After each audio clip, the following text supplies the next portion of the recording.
What did you make of your team's performance tonight? Well, we didn't play. We didn't play good today. So the first half was, after having been down 1-0 after 7 minutes, we just had too many unforced errors, too many giveaways when we were in possession of the ball, including the goal, by the way. And that didn't make life any easier for us in this game. Of course, it was a massive push for Newcastle, and in the first half we didn't play good at all. I was not happy with the performance in the first half. Second half, we had to take the risk of changing formation and making 2 substitutions with Eddie and with Jadon. It was better in the second half, but still not on the kind of level that we would have to play in order to control games.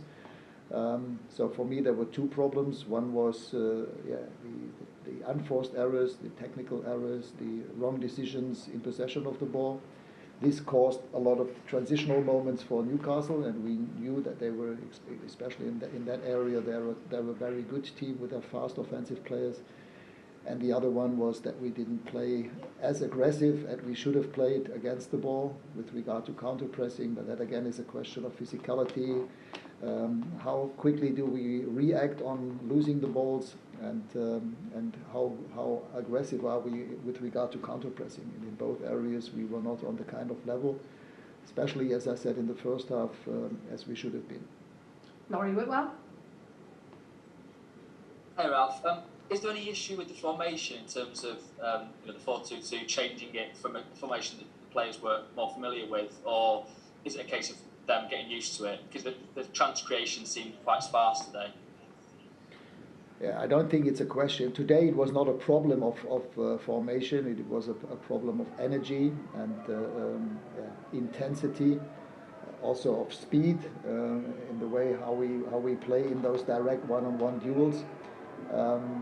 And this is something we have to get better at. And as I said, second half we changed from a 4-2-2 into a 4-1-3-2.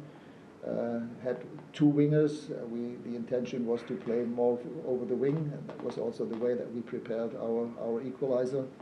And we had another 2 good opportunities when we played the ball behind their back 4. Eddie could have scored another one.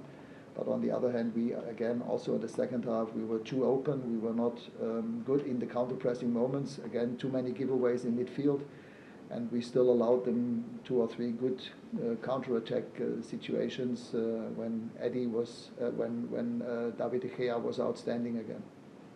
Mike McGrath? Do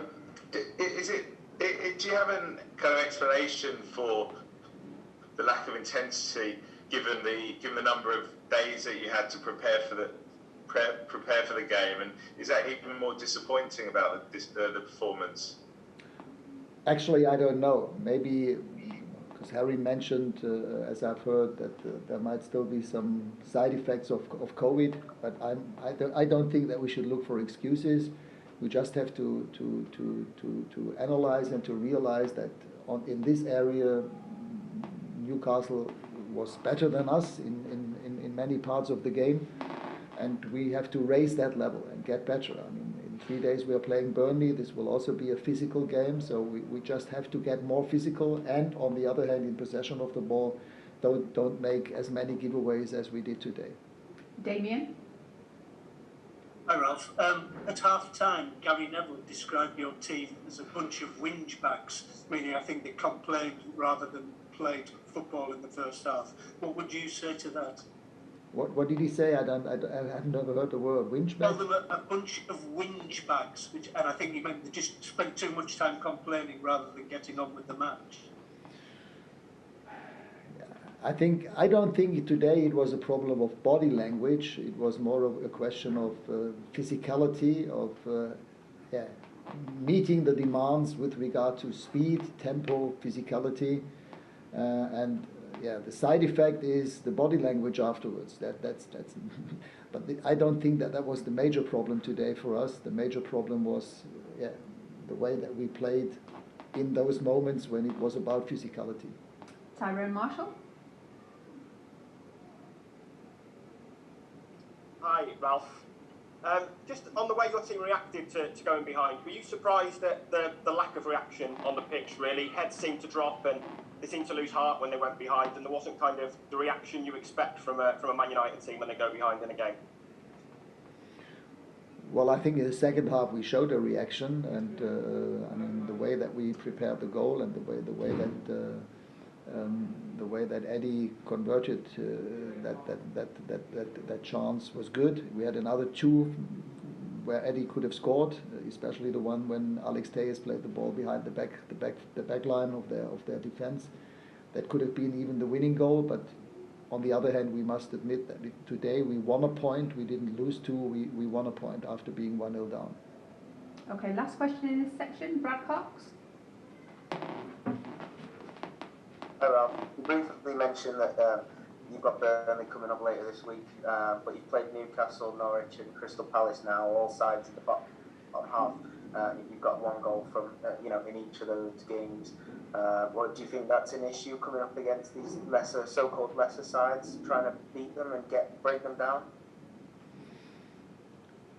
Yes, but at least we got 7 points out of those 3 games. That's the good part. But again, if we look at today's game and if we analyze today's game, we just must say that we didn't meet the physical demands with regard to transition. We knew before the game that with their fast players, with Callum Wilson, with Saint-Maximin, and with Fraser, that this is one of their greatest strengths, that they are good in the transitional moments.